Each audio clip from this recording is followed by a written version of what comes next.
शिर्डीत साईनामाच्या जयघोषात नववर्षाचे स्वागत. तरुण पिढीची साईच्यानी मांदियाळी. साईनगरी भाविकांनी दुमदुमली. सरत्या वर्षाला निरोप देऊन 2026 या नवीन वर्षाचे स्वागत करण्यासाठी संपूर्ण साईनगरी सज्ज झाली होती.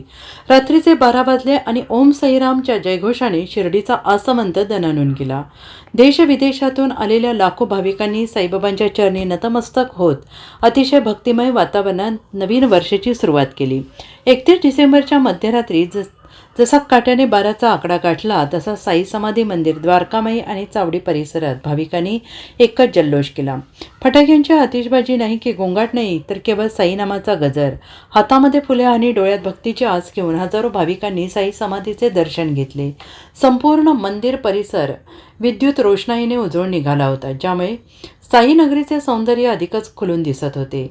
आजच्या काळात 31st सेलिब्रेशन म्हटलं की डोळ्यासमोर पब, डिस्को किंवा पार्ट्या येतात. मात्र यंदा शिर्डीत एक वेगळे चित्र पाहायला मिळाले. मोठ्या संख्येनं तरुणींनी पार्ट्यांच्या ग्लॅमरला बाजूला सारून शिर्डीची वाट धरली. नवीन वर्षाची सुरुवात साईंच्या आशीर्वादाने व्हावी ही भावना घेऊन आलेल्या या तरुणाईने शिर्डीत भक्तीचा नवा पायंडा घातल्याचं दिसून येतंय. Bureau report, SBN Marathi, Shirdi.